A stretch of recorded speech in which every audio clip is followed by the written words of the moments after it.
Hi everyone, welcome back to the mathematical thing.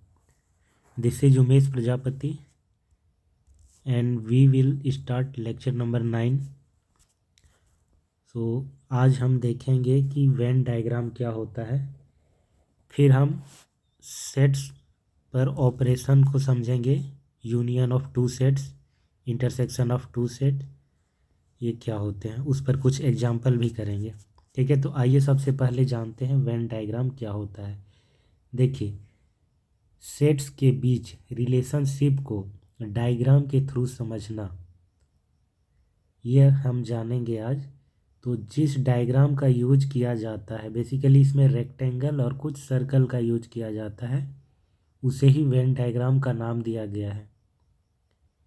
क्योंकि ये idea एक इंग्लिश लॉजिशियन जॉन वेन के द्वारा दिया गया था, इसीलिए उन्हीं के नाम पर इन डायग्राम्स को वेन डायग्राम कहा जाता है। तो इस वेन डायग्राम में समझते हैं होता क्या है। Relation between the sets are represented by Venn diagram named after John Venn. Sets के बीच जो रिलेशन है उसको डायग्राम के थ्रू रिप्रेजेंट किया जाता है। ठीक है, उन्हीं डायग्राम्स को वेन डायग्राम कहा जाता है, क्योंकि ये जो रिप्रेजेंटेशन का आइडिया था वो जॉन वेन के द्वारा दिया गया था, जो कि एक इंग्लिश लॉजिशियन थे। These diagram consist of rectangle and circles. Basically इसमें होगा क्या, डायग्राम में रेक्टेंगल्स होते हैं और सर्कल्स होते हैं। जो रेक्टेंगल होता है वो बड़ा सेट को रिप्रेजेंट करता है और उसके अंदर सर्कल उसके सबसेट को रिप्रेजेंट करते हैं। रेक्टेंगल यूनिवर्सल सेट को रिप्रेजेंट करने के लिए यूज किया जाता है। ठीक है, और उस यूनिवर्सल सेट के जो सबसेट होते हैं उन्हें सर्कल के थ्रू रिप्रेजेंट किया जाता है। The element of the set are written in their respective circle. जो एलिमेंट होंगे वो इस तरह के छोटे छोटे सर्कल से रिप्रेजेंट किए जाएंगे, इस तरीके से।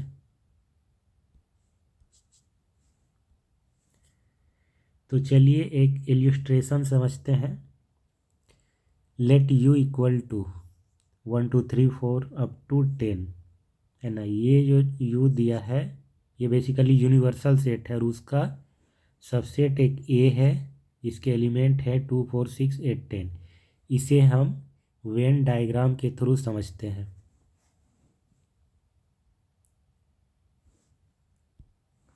सबसे पहले हम एक रेक्टेंगल ड्रॉ कर लेते हैं जो कि यूनिवर्सल सेट, ये तो कुछ और ही बन गया।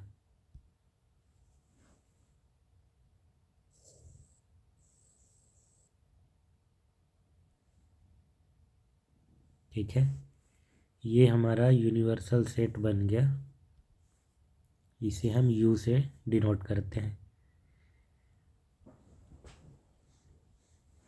फिर एक सेट a बनाते हैं, इसे हम सर्कल के थ्रू दर्शाते हैं।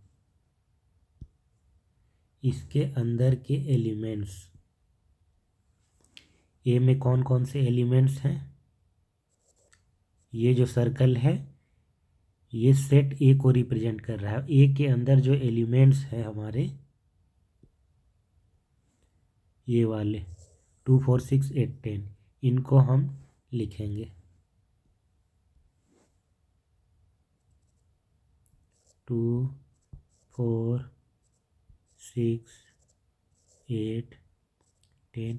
और इसका कोई ऑर्डर नहीं होगा कि 2 यहीं पे होगा 6 यहीं पे, ऐसा कुछ नहीं है। कैसे भी हो सकते हैं, क्योंकि ये बस रिप्रेजेंटेशन है, ये दिखाना है कि सेट ए है जो इन एलिमेंट्स को कंटेन किए हुए है। ठीक है, 2 4 6 8 10 ये एलिमेंट ए में है। बाकी के जो एलिमेंट बच जा रहे हैं वो कौन कौन से हैं, 1 है 3 है 5 7 9, तो ये बाहर होंगे, ए से बाहर।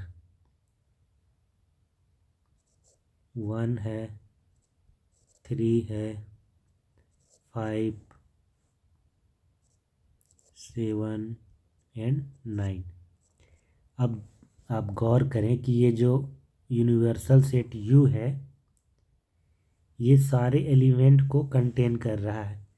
जितने भी एलिमेंट हैं यूनिवर्सल सेट में ये वाले 1 से लेकर के 10 तक ये सारे ही U में हैं। उन्हीं को मैंने डायग्राम में दिखाया है 1 2 3 4 5 6 7 8 9 10 और जो A के एलिमेंट है वो बस सर्कल के ही अंदर है। तो इस तरह के डायग्राम्स को वेन डायग्राम कहते हैं। नेक्स्ट है हमारा इलिस्ट्रेशन 2। ठीक है, तो हम फिर से एक रेक्टेंगल बनाते हैं।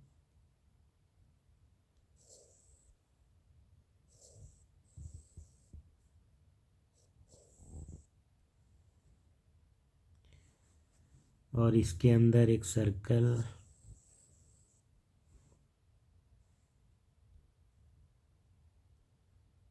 इसके अंदर एलिमेंट। अच्छा, 2 सेट हैं, ठीक है।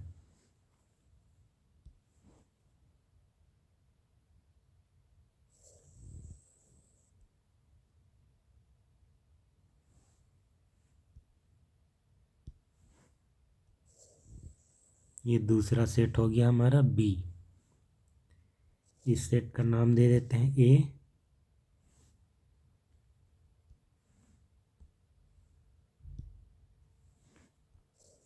हो गया ये B और ये बड़ा वाला सेट U यानी कि यूनिवर्सल सेट। तो A में है 2 4 6 8 10, ठीक है, और B में है 4 और 6। तो A और B में कॉमन क्या है? आप देखेंगे कि A और B में 4 और 6 कॉमन है, यानी कि इनके बीच में इनका जो कॉमन वाला पोर्शन होगा ये वाला, इसमें आपको 4 और 6 रखना होगा। ठीक है, तो यहाँ पर हम मान लेते हैं ये 4 है, ये 6 है, जो कि B में भी आ रहा है इस छोटे सर्कल में, और बड़े वाले सर्कल A में भी आ रहा है। बाकी के जो एलिमेंट हैं 1 8 2 8 10 उसको हम कहीं इधर दर्शा देते हैं। ठीक है, B में सारे एलिमेंट 4 और 6 आ गए, और 2 4 6 8 10 A के जितने भी एलिमेंट हैं वो A में आ गए। इसके अलावे जो बच जाते हैं, जैसे कि 1 है, 3 है, 5 है,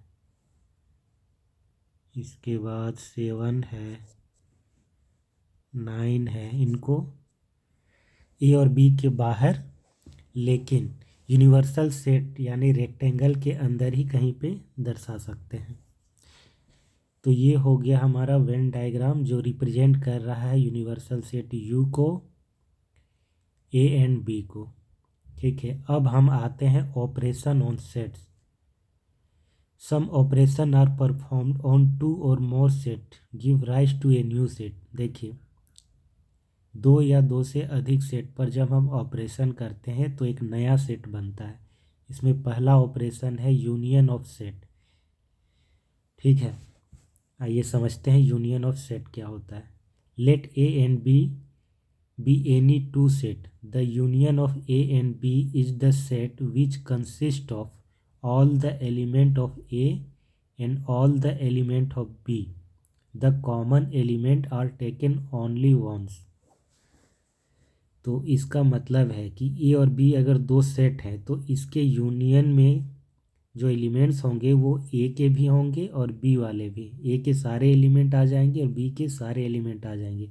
लेकिन अगर कुछ एलिमेंट जो A और B में कॉमन है उसे एक ही बार लिया जाएगा, क्योंकि सेट में एलिमेंट रिपीट नहीं करते हैं। ठीक है, तो A और B का जब यूनियन लेंगे तो एक नया सेट बनेगा जिसमें A और B दोनों के ही एलिमेंट होंगे, लेकिन कोई एलिमेंट अगर रिपीट कर रहा है, दोनों में कॉमन आ रहा है, तो उसे हम दोबारा नहीं लिखेंगे। ठीक है, सिंबॉलिकली यूनियन को इससे डिनोट किया जाता है। इसके और यूनिवर्सल सेट U के बीच कंफ्यूज मत कीजिएगा, ये U नहीं है, इसे यूनियन पढ़ा जाता है। A union B, usually read as A union B. अब इसका डेफिनेशन समझते हैं। The union of two set A and B is defined to be the set which consist of all the element which belongs to A और B और both. ऐसे elements का collection, ए और B का जो यूनियन है वो ऐसे एलिमेंट्स का कलेक्शन है जो ए में हो या फिर बी में हो या फिर दोनों में ही हो। मतलब जो कॉमन होगा दोनों में वो भी उसके यूनियन में आ जाएगा। ठीक है, तो ये हो गया ए यूनियन बी का definition. In symbol we write, symbolically हम इसे लिखेंगे कैसे? हम लिखेंगे A union B collection of all those x such that x belongs to A और X belongs to B. X A में हो या बी में हो। इसका ये मतलब नहीं है कि आइदर ए और बी है, इसका ये मतलब नहीं है। ठीक है, इसका मतलब होता है ए और बी का मतलब कि एटलीस्ट एक में हो। अगर ए में है तो यूनियन में आ जाएगा, बी में सिर्फ है तो यूनियन में आ जाएगा, या फिर दोनों में है तब भी यूनियन में आ जाएगा, है ना। ये मतलब नहीं है कि ए में हो और बी में ना हो, और बी में हो बट ए में ना हो। सिर्फ ये वाला केस नहीं है, दोनों में होगा। अगर ए एंड बी दोनों में एक साथ होगा वो भी यूनियन में आ जाएगा। ठीक है, वो डिफरेंट केस होता है, आइदर ए और बी बोलते हैं उसे। बट यहाँ पे ए और बी का मतलब कुछ और होता है। ए और बी का मतलब होता है at least one of A and B, है ना। ये लॉजिक है। तो collection of X such that x belongs to at least one of A and B, दोनों में से किसी एक में होना चाहिए एटलीस्ट, और दोनों में है तब भी आ जाएगा। ये इसका मतलब निकल के आता है। वेन डायग्राम के थ्रू हम इसे समझेंगे। तो ये हमारा यूनिवर्सल सेट है बड़ा वाला। ए जो है ये सर्कल रिप्रेजेंट कर रहा है सेट ए को, दूसरा सेट बी जो है इस सर्कल के थ्रू रिप्रेजेंट किया जा रहा है। तो इनका जो यूनियन होगा ए यूनियन बी, वो सारे एलिमेंट्स को कवर करेगा। ए में भी जो एलिमेंट है यानी कि ये वाले, और बी में जो एलिमेंट हैं वो भी आ जाएंगे ए यूनियन बी में। साथ ही साथ इसके बीच में जो कॉमन है, जो दोनों ही सेट में है, ए में भी है और बी में भी, वो भी यूनियन में आ जाएगा। यानी कि दोनों सेट को मिला देंगे, वही हमारा यूनियन बनता है। एक एग्जांपल लेते हैं। ए इक्वल टू 2 4 6 8 का collection and B equal to collection of 6 8 10 12। Find A union B. A union B क्या होगा? जो दोनों में होगा उसको लिखना है। तो दोनों में क्या है? 2 है, 4 है। अब देखिए 6 दोनों में का मतलब है कि इसमें जो है उसको भी लेना है और जो बी में है उसको भी लेना है। तो ए में क्या है सबसे पहले वो लिख लेते हैं। 2 है, 4 है, 6 है, 8 है। अब हम देखते हैं बी में क्या है। बी में हम देखते हैं कि 6 है, 8 है। 6 8 हम पहले लिख चुके हैं, 6 8 पहले लिख चुके हैं, तो दोबारा उसे नहीं लिखेंगे। जो एलिमेंट बच जा रहे हैं बी में, जैसे कि 10 और 12, इनको लिखेंगे। तो ये बन गया हमारा ए यूनियन बी। जो एलिमेंट ए में है वो भी आ गए इसमें, जो बी में है वो भी आ गए, जो दोनों में है ए और बी में दोनों में एक साथ है, जैसे कि 6 और 8, तो वो भी आ गए इसमें। नेक्स्ट एग्जांपल है A equal to A E I O U, B है A I U, so that A union B equal to A. तो ए यूनियन बी निकाल करके हम देखते हैं। सबसे पहले क्या करेंगे, ए के एलिमेंट्स को लिखेंगे। ए ले लेंगे, ई आई ओ यू। अब हम देखते हैं बी में क्या है। बी में देखिए ए है, ए हम पहले ही ले चुके हैं। आई आई भी पहले ले चुके हैं। यू भी पहले ले चुके हैं।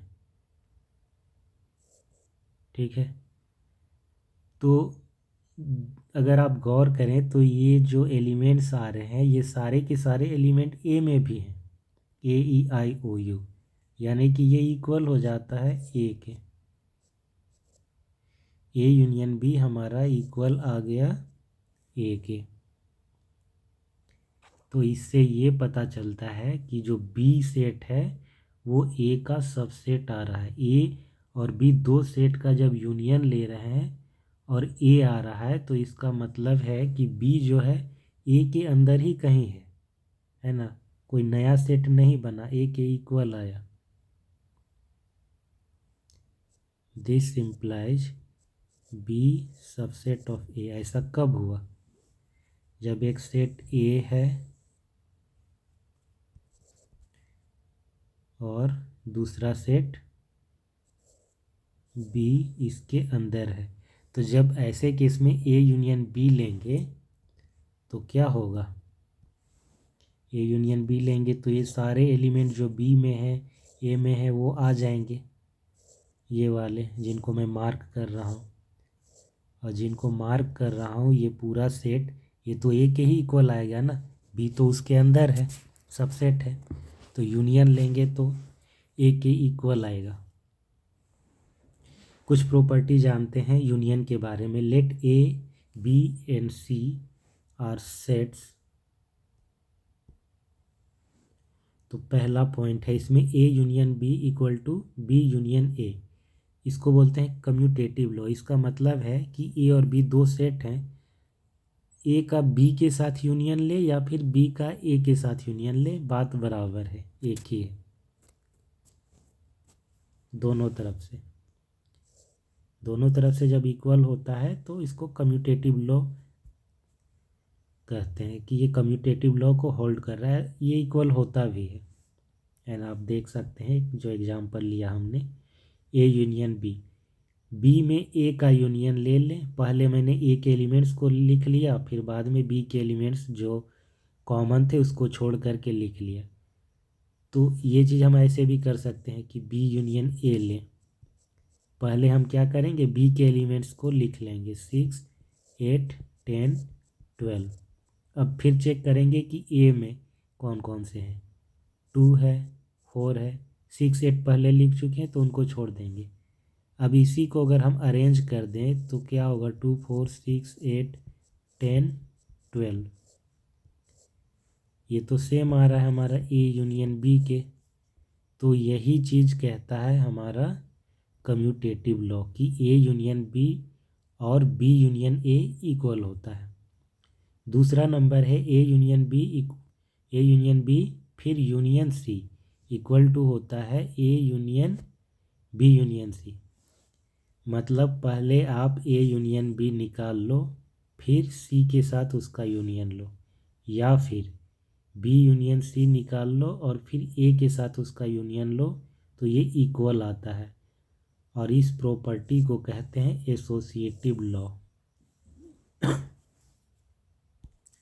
नेक्स्ट है हमारा A union phi equal to A. देखिए फाई इम्पटी सेट होता है और ए अगर कोई सेट है तो उसमें कुछ एलिमेंट्स होंगे, उसका फाई के साथ यूनियन लेंगे तो फाई में तो कोई एलिमेंट है ही नहीं, बट यूनियन में वो सारे एलिमेंट आते हैं जो एटलीस्ट किसी एक सेट में बिलोंग करते हों। तो अगर ए में कुछ एलिमेंट्स हैं तो वो आ जाएंगे यूनियन में, और फाई में तो कुछ है ही नहीं। तो इवेंचुअली जो ए के एलिमेंट हैं जितने भी वो सारे यूनियन में आएंगे, इसीलिए वो ए के इक्वल हो जाएगा। इसे बोलते हैं law of identity. Phi is the identity of U, यानी कि यहाँ पे फाई से कोई फ़र्क ही नहीं पड़ा।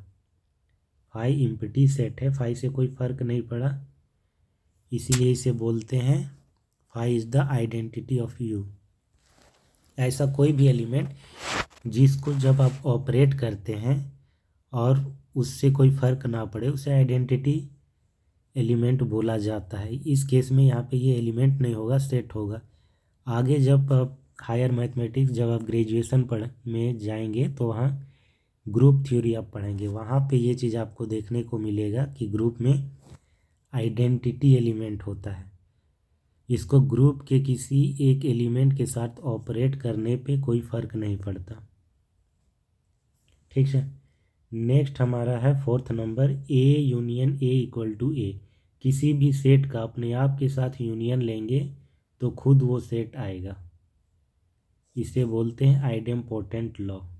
ये तो होगा ही, यूनियन में वो सारे एलिमेंट आते हैं जो दो सेट में से किसी एक में एटलीस्ट बिलोंग करते हैं, और किसी सेट का जब आप खुद के साथ यूनियन ले रहे हैं तो उस सेट के सारे एलिमेंट आ जाएंगे उस यूनियन में, यानी कि वो इक्वल हो जाएगा किसके, खुद के। फिफ्थ नंबर है हमारा universal set you union A. देखिए यू बड़ा सेट होता है यूनिवर्सल सेट, और उसका कोई सबसेट है ए, तो ए का अब उसी के यूनिवर्सल सेट के साथ यूनियन लेंगे तो ए तो उसके अंदर है ना, उसमें कंटेंट है, उसका सबसेट है। इस तरह से यू एक यूनिवर्सल सेट है और ये ए हमारा है जो कि यू का सबसेट है। तो ए का यू के जब साथ जब यूनियन लेंगे तो कब पूरा का पूरा तो ये यू हो जाएगा। ठीक है, तो ए यूनियन यू हमारा यू के इक्वल आएगा यूनिवर्सल सेट के। लॉ ऑफ यू बोलते हैं इसे। सिक्स नंबर है हमारा if A subset of B then A union B equal to B. इसे तो एग्जाम्पल के थ्रू हमने पहले ही देखा है कि बी एक सेट है और ए इसके अंदर एक सबसेट है। जब दोनों का यूनियन लेंगे तो ये बी के इक्वल होगा, ये उसी में कंटेन हो जाएगा। नेक्स्ट है हमारा intersection of set. The intersection of two set A and B is the set of all element which are common to both A and B. Intersection में वो सारे एलिमेंट आ जाते हैं जो ए और बी दोनों में हो। ठीक है, यूनियन में क्या देखा था हमने कि दोनों में से किसी एक में हो या दोनों में हो, वही आते हैं यूनियन में। बट इसमें कंपल्सरली ये कहा जा रहा है कि दोनों में हो, किसी एक में हो और दूसरे में ना हो उससे काम नहीं चलेगा। ए एंड बी दोनों में होने ज़रूरी है, कॉमन होना चाहिए। यानी कि the intersection of two set A and B is the set of all those element which belongs to both A and B. दोनों में होने चाहिए, वो इंटरसेक्शन में आएगा। नोटेशन इसका है यूनियन की तरह ही है, बस उल्टा कर दिया जाता है। इसे पढ़ते हैं intersection. A intersection B read as A intersection B. Definition, अब आते हैं इसके डेफिनेशन पे। The intersection of two set A and B is the set of all those element which belongs to both A and B. जो दोनों ही set में belong करेंगे वही उसके इंटरसेक्शन में आएंगे। सिम्बॉलिकली इसे हम लिखते हैं A intersection B collection of all those x such that x belongs to A and x belongs to B. यहाँ पे इस एंड को नोट कीजिएगा, एंड लगा है। एंड और का मतलब होता है, यूनियन में और लगा था, और का मतलब है कि दोनों में से किसी एक में, एटलीस्ट एक में, किसी एक में नहीं बोलेंगे, एटलीस्ट एक में बिलोंग करना चाहिए तब यूनियन में आएगा। ए में हो या फिर बी में हो या फिर दोनों में हो, ये होता है उसका मतलब ए और बी का। जब एंड लगा देते हैं तो इसका मतलब होता है कि ए में भी हो और बी में भी हो, तभी वो उसके इंटरसेक्शन में आएगा। X belongs to both A and B. Venn diagram के थ्रू हम इसे समझ सकते हैं कि ये देखिए ए और ये बी, और इसका जो कॉमन पोर्शन है वो ये वाला है। ठीक है, दोनों में जो आ रहा है, यहाँ पे जो एलिमेंट होंगे ना इस कॉमन पोर्शन में, वो ए के भी एलिमेंट होंगे और बी के भी। यही एलिमेंट रिप्रेजेंट कर रहे हैं ए इंटरसेक्शन बी को। एग्जाम्पल के थ्रू समझते हैं।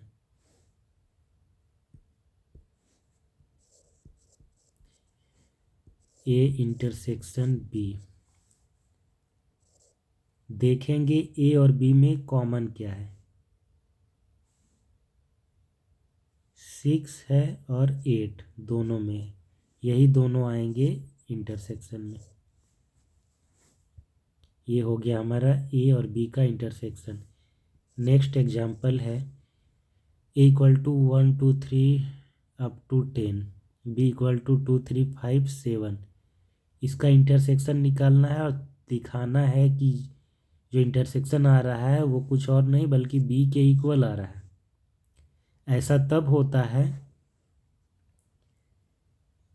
जब बी ए का सबसेट होता है। अगर कोई सेट दूसरे सेट का सबसेट हो तो इंटरसेक्शन लेंगे तो जो सबसेट होगा उसके इक्वल आएगा, और वही अगर हम यूनियन ले लेते तो ये ए के इक्वल आता, क्योंकि बी ए का सबसेट है। ठीक है, तो चलिए ए इंटरसेक्शन बी निकालते हैं। देखते हैं कॉमन क्या है। 2 3 5 7 यहाँ पे भी है।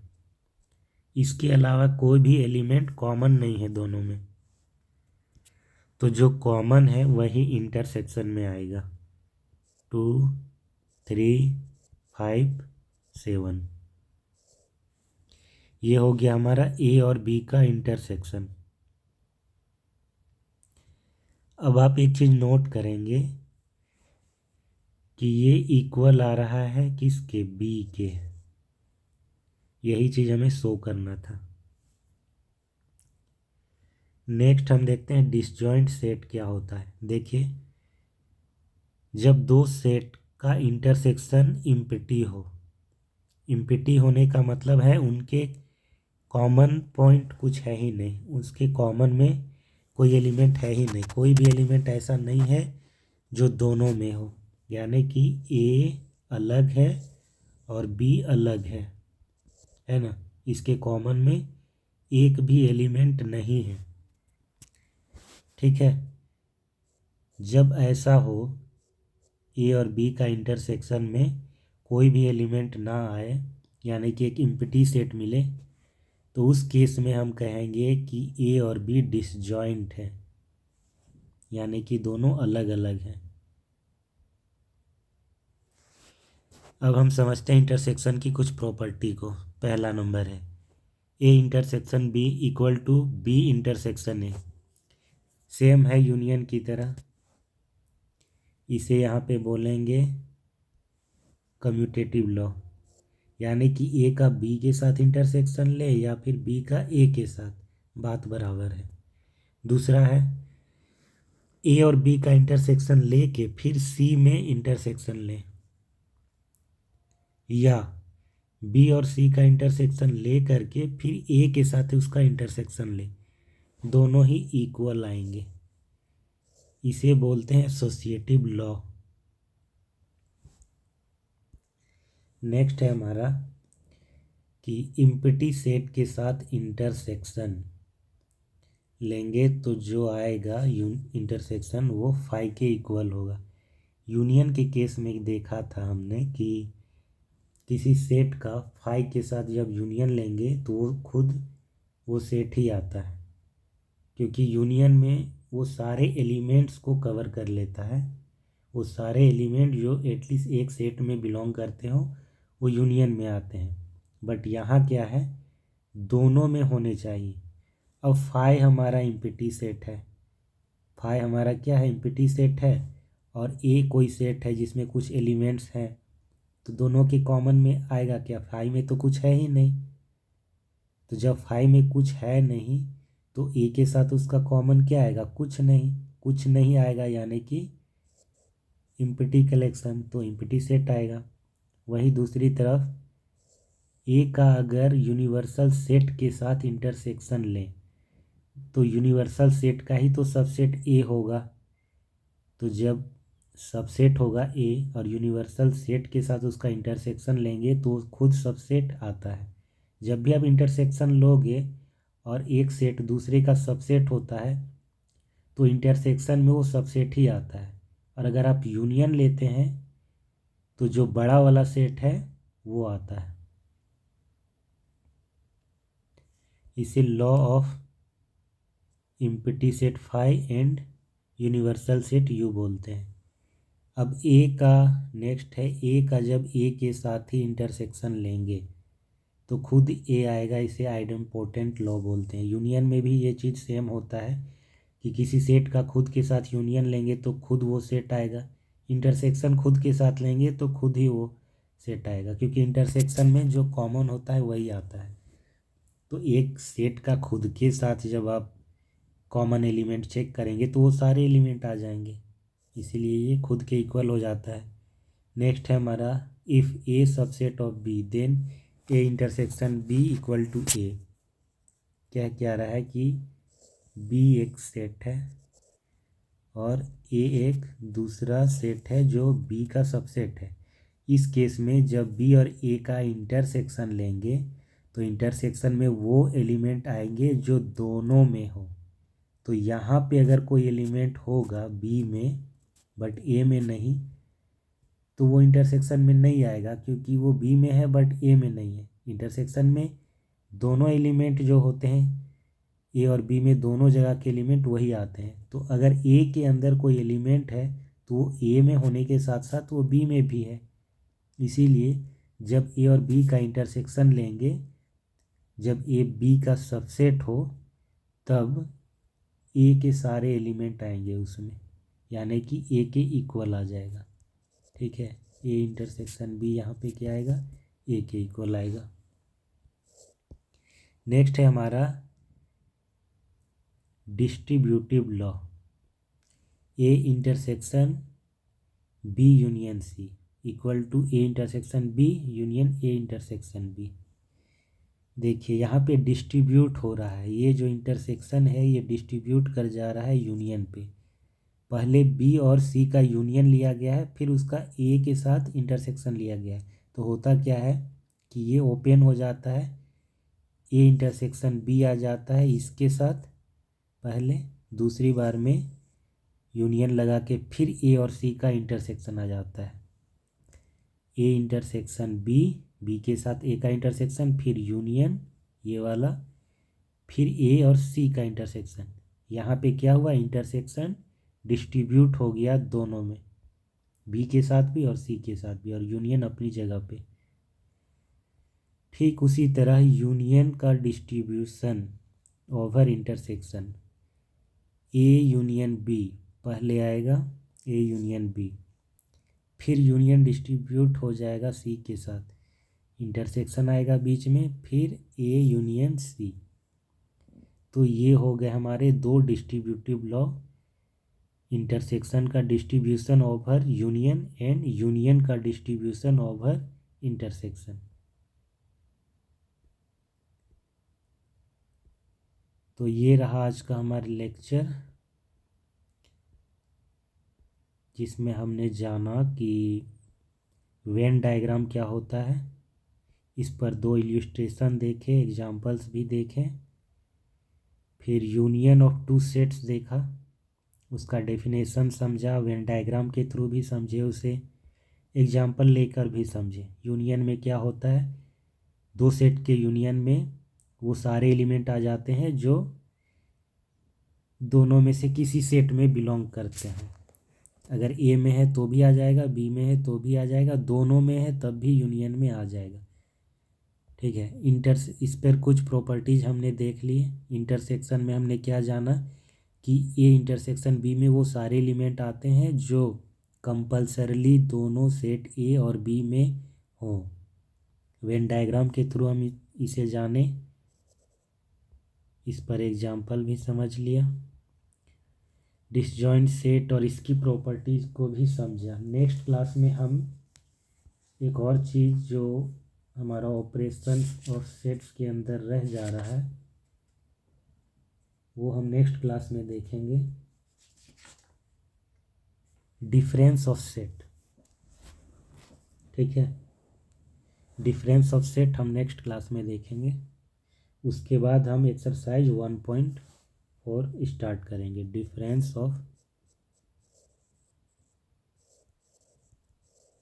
सेट्स, ये कर लेंगे। उसके बाद एक्सरसाइज जो हमारा रह जाएगा 1.4 ये शुरू करेंगे। इसके सारे क्वेश्चन करके फिर कंप्लीमेंट ऑफ सेट पे जाएंगे।